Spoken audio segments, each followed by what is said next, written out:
السلام علیکم ویورز، آپ دیکھ رہے ہیں خیبر کرانیکلز اور میں ہوں وریشہ حسن۔ ایک بار پھر اسلام آباد کے مضافات پہ واقع مسجد اور امام بارگاہ کے قریب خودکش حملہ دیکھنے کو مل رہا ہے۔ حملے میں ابتدائی اطلاعات کے مطابق 12 افراد جو ہیں وہ شہید ہو چکے ہیں اور اس کے ساتھ ساتھ 22 افراد ابھی بھی زخمی ہیں، اور یہ بھی کہا جا رہا ہے کہ خودکش دہشت گرد کا تعلق جو تھا وہ فتنہ الخوارج سے تھا۔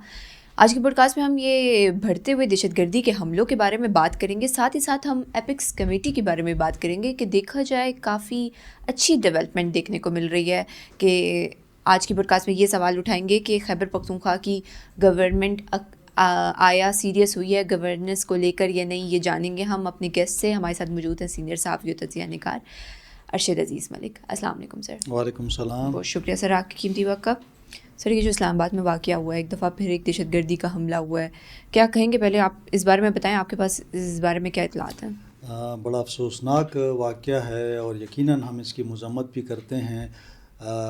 جہاں پر بھی کوئی حملہ ہوتا ہے یقیناً وہ قابل مذمت ہے، وہ خیبر پختونخوا میں ہو، بلوچستان میں ہو، اسلام آباد میں ہو یا کسی اور جگہ پہ۔ معصوم بے گناہ نمازی جو تھے انہیں شہید کیا گیا۔ یہ خودکش حملہ آور آیا ہے اور اس نے کوشش کی ہے کہ وہ مسجد کے اندر آ سکے، اس کو روکا گیا ہے گیٹ پہ، اور یہ خوش قسمتی ہے کہ وہ اندر نہیں گیا۔ اگر وہ مسجد کے اندر چلا جاتا تو شہادتیں جو تھیں وہ زیادہ ہو جاتی، لیکن پھر بھی ابھی تک جو اطلاعات تھیں یہ زیادہ ہوں گی، لیکن ابھی 12 سے 15 کے قریب بتائی جا رہی ہیں۔ زخمی کافی سارے ہیں، چونکہ لوگ کافی سارا تھے، وہاں پہ رش تھا، اور یہ پہلا واقعہ نہیں ہے اسلام آباد میں، اس سے پہلے بھی ہوا ہے۔ اگر آپ کو یاد ہو کچہری چوک میں ہوا تھا، کچہریز کے بالکل قریب ہوا تھا، وہاں پہ بھی کافی ساری شہادتیں ہوئی تھیں۔ اسلام آباد کے اندر اب یہ بھی کہا جا رہا ہے کہ جی ہم وہاں پہ سیف سٹی ہے، کیمرے لگے ہوئے ہیں، تو کہا گیا تھا کہ جو گاڑیاں آئیں گی وہ سٹیکر کے بغیر نہیں آئیں گی، جو ٹیگ ہوتے ہیں ایم ٹیگ کی طرح۔ اب یہ ہے کہ ہمیں اپنی جو انٹیلیجنس ہے اس کو مزید بہتر کرنا ہوگا۔ اس کی وجہ یہ ہے کہ اگر ہم دیکھیں تو بلوچستان میں بھی واقعات ہوئے، تو میں سمجھتا ہوں کہ پولیس ہو گئی، سی ٹی ڈی ہو گئی، ہماری جو فورسز ہیں، کوشش یہ کرنی چاہیے کہ زیادہ سے زیادہ انٹیلیجنس جو ہے ہماری وہ مضبوط ہو۔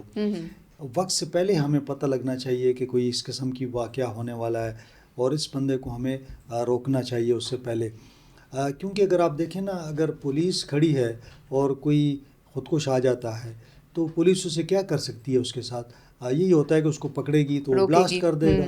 تو ضرورت اس بات کی ہے کہ ایسے لوگوں کو پہلے روکا جائے۔ اس کے لیے ہمیشہ یہ ہوتا ہے کہ انٹیلیجنس جو ہوتی ہے آپ کی وہ مضبوط ہوتی ہے، اور میں سمجھتا ہوں کہ انٹیلیجنس فلیور بھی ہے کہ اسلام آباد جیسے شہر کے اندر یہ دوسرا تیسرا واقعہ ہے خودکش حملے کا۔ ابھی تو چونکہ انیشل سٹیجز پہ ہے تو معلوم ہوگا کہ یہ بندہ کہاں سے چلا اور کب وہاں پہنچا، لیکن جو پچھلا واقعہ تھا اس کے اندر ہم نے دیکھا تھا کہ یہ افغان مہاجر تھا، یعنی افغانی تھا۔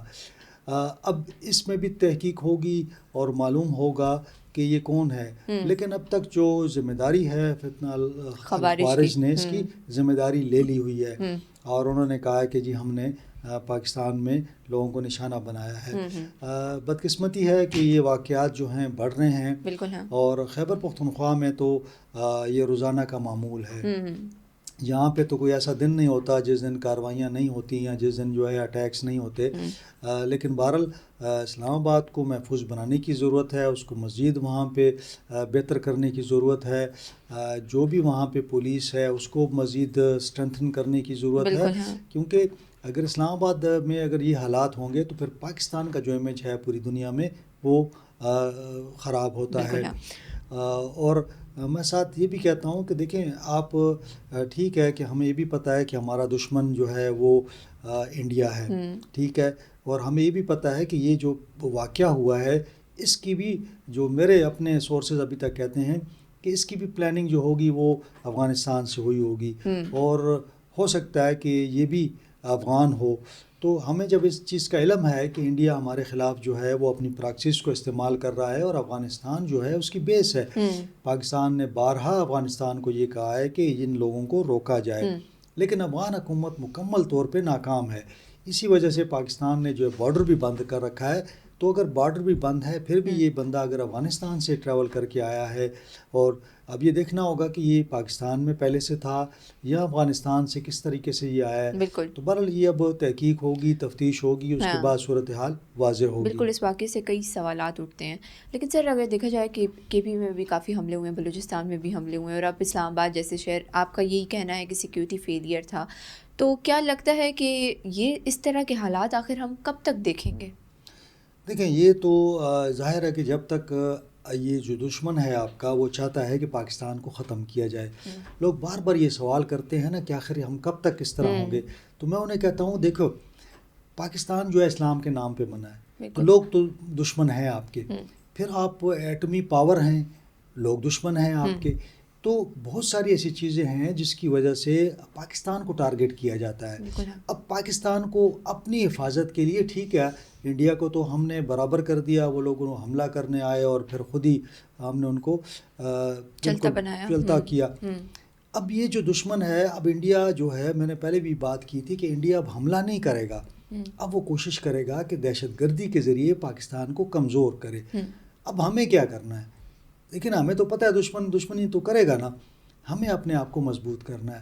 اور پولیس کے حوالے سے مجھے تھوڑا سا اس میں ہے کہ جی پولیس کے اس وقت دیکھیں نا, تو آئی جی لیول کے جو لوگ ہیں یا جو اچھی سی اس پہ بیٹھے ہوئے ہیں وہ بڑے جونیئر افسرز ہیں. کوئی جو بلوچستان میں بھی دیکھ لیں یا خیبر پختونخوا میں دیکھ لیں, اسلام آباد میں دیکھ لیں, تو چاہیے کہ سینئر افسرز کو انگیج کیا جائے.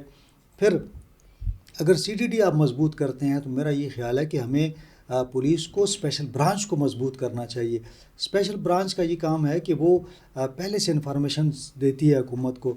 تو جس طرح دیگر ہماری ایجنسیاں ہیں, ہماری خفیہ ادارے ہیں, آئی ایس آئی ہے, دیگر ہے, آئی بی ہے, اسی طرح اگر اسپیشل برانچ کو مضبوط کیا جائے اور ان کو کہا جائے کہ بھئی آپ ہمیں انفارمیشن دیں, تو میرے خیال میں کہ یہ ہمیں ایک ایکسٹرا ادارہ مل جائے گا. آلریڈی ایک ادارہ ہے لیکن اس کو فنڈنگ نہیں ہوتی, اس کے پاس جو مین پاور ہے وہ کم ہے.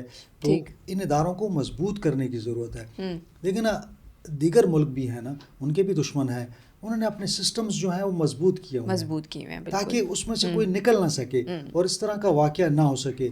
لیکن بہرحال دیکھتے ہیں کہ ابھی جو اس کی انویسٹیگیشن ہوتی ہے تو کیا رزلٹ آتا ہے, اس کے اندر ڈی این اے ہوتا ہے تو پتہ لگ جائے گا کہ یہ خودکش کون تھا, کہاں سے آیا اور اس کی پلاننگ کہاں پہ ہوئی. بالکل. ہاں, اچھا سر, اب خیبر پختونخوا کی حکومت کے حوالے سے بات کریں گے. یہ جو ایپیکس کمیٹی کا اجلاس اتنے عرصے بعد منعقد ہوا, کیا لگتا ہے یہ آپ کو ایک اچھی ڈیولپمنٹ دکھنے کو نظر آتی ہے؟ کس طرح آپ اس کو دیکھتے ہیں؟ میرا اپنا ذاتی خیال یہ ہے کہ ہم بارہا یہ کہتے تھے کہ سیاست کو اور حکومت کو الگ ہونا چاہیے. آپ اگر پی ٹی آئی کے ایک ورکر ہیں اور دوسری جانب آپ وزیر اعلیٰ ہیں, تو آپ ایز اے وزیر اعلیٰ بھی آپریٹ کر رہے ہیں نا, آپ وزیر اعلیٰ ہیں, تو ہمیں گورنمنٹ کو اور سیاست کو الگ رکھنا چاہیے. سہیل آفریدی صاحب نے تقریباً 4 مہینے ضائع کر دیے. بالکل, کافی لیٹ ریئلائزیشن اور ان کو بہت دیر سے یہ عقل آئی, میں تو یہ کہوں گا کہ انہوں نے اس جانب سوچا کہ نہیں, مجھے پرائم منسٹر سے ملنا چاہیے اور مجھے جو ہے یہ ایپیکس کمیٹی کا اجلاس بلانا چاہیے. ہم نے ہر پوڈ کاسٹ میں یہ کہا تھا کہ خیبر پختونخوا میں حالات بہت خراب ہیں, یہاں پہ لا اینڈ آرڈر کی سچویشن بہت خراب ہے, دہشت گرد موجود ہیں, لہٰذا ایپیکس کمیٹی کا اجلاس بلانا چاہیے. سہیل آفریدی صاحب کا ایک ہی وہ تھا کہ نہیں, جب تک میری ملاقات نہیں ہوگی عمران خان سے میں کوئی میٹنگ نہیں کروں گا, میں کوئی ملاقات نہیں کروں گا. ان کو یہ سمجھ آئی کہ اب یہ کافی لیٹ ہو چکا ہے. اور دیکھیں نا, اس اجلاس میں جا کے اس کا جو اعلامیہ آیا ہے اس پہ ہم بات کرتے ہیں, بڑا تفصیلی اعلامیہ ہے. تو اس کے اندر جو بھی خدشات تھے, یہ جو چیزیں تھیں وہ ختم ہو گئیں. تو جو بند کمرے ہوتے ہیں نا, بعض اوقات بند کمروں میں بیٹھ کے اچھی باتیں بھی ہوتی ہیں نا. ابھی بھی تو بند کمرہ تھا نا اجلاس, جس کے اندر سارے بیٹھ کے سر جوڑ کے اور انہوں نے فیصلہ کیا. اگر یہ پہلے بیٹھ جاتے تو میرا خیال میں کہ یہ ایک روٹین میں معاملات چلتے, اور یہ جو تیرا والا مسئلہ آیا تھا جس کے اندر ہم نے دیکھا نا کہ لوگ بھی پریشان ہوئے, لوگوں کو تکلیف ہوئی اور صوبائی حکومت پر بھی الزامات لگے, فیڈرل گورنمنٹ بھی جو ہے وہ پیچھے ہٹ گئی, تو یہ واقعات نہ ہوتے, پھر مل جل کے مشاورت سے سارے فیصلے ہوتے. سر, حلیمہ خان کے جو بیانات آ رہے ہیں ایک سخت قسم کے، اور یہ جو 8 فروری کو ہونے جا رہا ہے، کیا لگتا ہے یہ کامیاب ہو پائے گا یا نہیں؟ 8 فروری کو بالکل پہیہ جام ہوگا اور پاکستان میں چڑیا بھی پر نہیں مارے گی، کیونکہ 8 فروری کو تو اتوار ہے، چھٹی کا دن ہے، سب لوگ گھروں میں ہوں گے. بھائی جب کالج بند، یونیورسٹی بند، اسکول بند، دفاتر بند، پرائیویٹ دفاتر بند، تو باہر کس نے آنا ہے؟ چند دکانیں کھلتی ہوتی ہیں اتوار کو، وہ بھی بند ہوں گی. تو آپ کو لگتا ہے کہ وہ جو سڑکیں کیونکہ بند کرنا بازار چاہ رہے تو ہیں وہ بند ہی نہیں ہوتے ہیں نا اتوار کو. تو اکثر آپ دیکھیں تو ہمارا صوبہ تو ویسے ہی بند ہوتا ہے. ہاں. پنجاب میں بسنت منا رہے ہیں، وہاں تو الگ سے ایک گہما گہمی ہے، ہلا گلا ہے. وہاں پہ لوگ جو ہیں سندھ سے، خیبر پختونخوا سے، پورے پاکستان سے پنجاب پہنچے ہوئے ہیں، تو وہ الگ سے معاملہ چل رہا ہے. تو یہ جو کہہ رہے ہیں نا، میں نے پہلے بھی کہا تھا اگر آپ کو یاد ہو کہ یہ ہڑتال کامیاب ہو نہیں ہوگی. ہاں. یا ناکام ہو، عمران خان کو نہیں نکالا عمران جا خان صاحب رہا نہیں ہوں گے، اور وہ 2030 تک بھی رہا نہیں ہونے لگے. اگر اس طرح انہوں نے کیا کہ ہم مظاہرے کریں گے اور ہڑتال کریں گے، تو علیمہ خان بالکل ناراض ہیں. انہوں نے یہ کہا ہے کہ سہیل آفریدی صاحب صوبے کو بند کر دیں، پاکستان کو بند کر دیں. ان کی بات سہیل آفریدی نے نہیں مانی، اور سہیل آفریدی صاحب جو ہے نا وہ چھپ رہے ہیں محمود خان اچکزئی کے پیچھے، اور کبھی جو ہے نا علامہ ناصر عباس صاحب کے پیچھے. وہ کہتے ہیں جی فیصلہ تو یہ کریں گے، میرا کیا کام ہے. اب ان کو عقل آئی ہے کہ جی یہ تو اگر میں نے کچھ کیا تو کل کو تو میں پھنس جاؤں گا. ویسے بھی ان کا نام 9 مئی کے حوالے سے آ رہا ہے، تو وہ ان پہ پریشر بہت زیادہ ہے کہ ایسے نہ ہو کہ میں بھی 9 مئی میں آ جاؤں، تو اگر میں آ گیا تو میں نااہل ہو جاؤں گا، الٹا میں اریسٹ ہو جاؤں گا. تو اتنا ان کو جسے کہتے ہیں نا دباؤ ہے ان پر، پریشر ہے کہ انہوں نے ہر چیز سے ہاتھ کھینچ لیے ہیں. تو علیمہ خان نے جب کہا کہ بھئی سہیل آفریدی ہم آپ سے کہتے ہیں صوبہ بند کرو، تو سہیل آفریدی صاحب نے ان کا کوئی جواب ہی نہیں دیا. انہوں نے کہا کہ تو علامہ صاحب فیصلہ کریں گے اور اچکزئی صاحب فیصلہ کریں گے. تو یہ جو ان کا اجلاس ہوا نا پارلیمانی پارٹی کا، وہاں پہ لوگوں نے کہا کہ جی سہیل آفریدی، اور کہ جی ان سے زیادہ توقع لوگوں کی تھی کہ بھئی آپ اعلان کر دیں گے. وہاں پہ عجیب سی ہر بندے نے اپنی بات کی، لیکن جب ان کے نمبر آیا نا تو انہوں نے اٹھا کے سارا مدعا جو ہے نا وہ اچکزئی صاحب پہ پھینک دیا کہ بس یہ لوگ جو فیصلہ کریں گے میں وہی مانوں گا. تو وہ آلریڈی ان کو معلوم تھا کہ فیصلہ یہی ہوگا. تو یہ فیصلہ ہوا کہ سارے گھر بیٹھیں گے اور بس یہ احتجاج ہوگا. ویسے بھی چھٹی ہے تو انجوائے کریں گے گھر بیٹھ کے. تو بسنت منایا جائے گا. ہاں، تو بسنت بھی جو پنجاب والے بسنت منائیں گے، ہم گھروں میں بیٹھ کے دیکھیں گے ٹی وی پہ ان کو. تو یہ ان کی تحریک ہے. تو اختلافات پارٹی کے اندر بہت زیادہ ہو گئے ہیں. پارٹی کے اندر جو اختلافات ہیں وہ یہی تھے کہ یہاں تو لانگ مارچ کیا جائے، یہاں پاکستان کو بند کیا جائے، یا اگر بہت کوئی وہ ہے تو خیبر پختونخوا کو پنجاب سے کاٹ دیا جائے، یعنی یہاں پہ اس کے روڈز بند کر دیے جائیں. تو یہ تینوں فیصلے نہیں ہو سکے. تو پارٹی کے اندر کافی اختلافات ہیں. سوشل میڈیا جو ہے وہ سہیل آفریدی کے خلاف بھی بول رہا ہے، وہ دیگر لوگوں کے خلاف بھی بول رہا ہے. تو پارٹی کے اندر سب یہی کہہ رہے ہیں کہ جی جب علی امین یہ بات کرتا تھا تو اس کو تو بڑا پریشر ہوتا تھا کہ جی آپ لانگ مارچ کرو. تو جب سہیل آفریدی آ گیا تو ابھی تو کوئی لانگ مارچ نہیں ہو رہی. تو میرا خیال میں کہ سہیل آفریدی صاحب جو ہے نا اچھے بچے بن گئے ہیں. انہوں نے جو ہے نا اسٹیبلشمنٹ سے ہاتھ ملا لیا ہے، ایک پیج پہ آ گئے ہیں. اب وہ یہ بھی کہتے ہیں کہ جی یہ جو دہشت گرد ہیں، فتنہ الخوارج ہیں، یہ بھی انہوں نے کہہ دیا ہے. انہوں نے یہ بھی کہا ہے کہ جی آپریشن بھی ہوں، ٹھیک ہے، صرف مشاورت کر لیا کریں، ہمیں بتا دیا کریں، باقی جو دل چاہے آپ کریں. اور ساتھ میں جو اعلامیہ آیا ہے اس کے اندر انہوں نے بہت ساری باتوں پہ ایگری کر لیا ہے. مثال کے طور پر انہوں نے کہا کہ جی جن اضلاع میں یہ جو آپریشنز ہو رہے ہیں وہاں پہ بیڈ گورننس ہے، یہ تسلیم ہو گیا ہے. یعنی ہم وہاں پہ اب ماڈل ڈسٹرکٹس بنائیں گے گڈ گورننس کے ساتھ. اس کا مطلب یہ ہے کہ 13 سال میں آپ سوئے ہوئے تھے، 13 سال میں آپ نے کچھ نہیں کیا. اچھا پھر جب میں یہ بات کرتا ہوں تو یہ کہتے ہیں یہ تو مرجر 2018-19 میں ہوا ہے. تو میں کہتا ہوں چلیں 2019 میں ہو گیا تو ابھی بھی تو کتنے سال، 7 سال ہو گئے ہیں. آپ کہتے ہیں ہمیں 168 ارب روپیہ ملا تھا، تو 168 ارب تو مجھے دکھائیں نا کہاں لگایا آپ نے ان ڈسٹرکٹس میں. اس اعلامیے کے اندر کہتے ہیں کہ جناب ان ڈسٹرکٹس کے اندر نہ مواصلات کا کوئی نظام ہے، نہ سڑکیں ہیں، نہ وہاں پہ اسکول ہے، نہ کالج ہے، اور آپ کو پتہ ہے نہ وہاں پہ کوئی روزگار ہے. تو یہ خود تسلیم کر رہے ہیں کہ اب کہتے ہیں کہ جی ہم وہاں پہ کوشش کریں گے کہ وہاں تعلیم بہتر ہو، وہاں پہ ہیلتھ کا نظام بہتر ہو، وہاں سڑکیں نہیں ہیں، پانی پینے کا نہیں ہے، کیا وہ جانور تو نہیں تھے نا؟ تو کم از کم چاہیے تھا کہ وہاں آپ پہلے سے یہ کام کرتے نا. آج آپ فیصلہ کر رہے ہیں کہ جی ہم اس کو جو ہے نا گڈ گورننس وہاں نافذ کریں گے، تو صوبے کے اندر بیڈ گورننس چل رہی ہے، اب یہ جو ضلع ہیں اس کے اندر یہ گڈ گورننس کریں گے. مطلب حالت تو یہ ہے نا کہ سہیل آفریدی صاحب جو ہیں اتنے بزی ہیں کہ ان کو پارٹی چھوڑتی نہیں ہے کہ وہ کام کر سکیں. تو یہاں تو ان کو علی امین کی طرح کہنا پڑے گا کہ جی مجھے چھوڑیں میں کام کرتا ہوں، ورنہ تو میرا نہیں خیال کہ صوبہ چل رہا ہوگا. اور جو حالات صوبے کے ہیں، بے روزگاری اتنی زیادہ ہے، معاشی طور پر صوبہ جو ہے بڑا پسماندہ ہو گیا ہے، مرکز سے پیسے آپ نہیں لے سکے. تو جب 3-4 مہینے بعد ان کو سمجھ آئیے نا تو کافی وقت انہوں نے ضائع کر دیا. دیر سے سمجھ آئیے ان کو.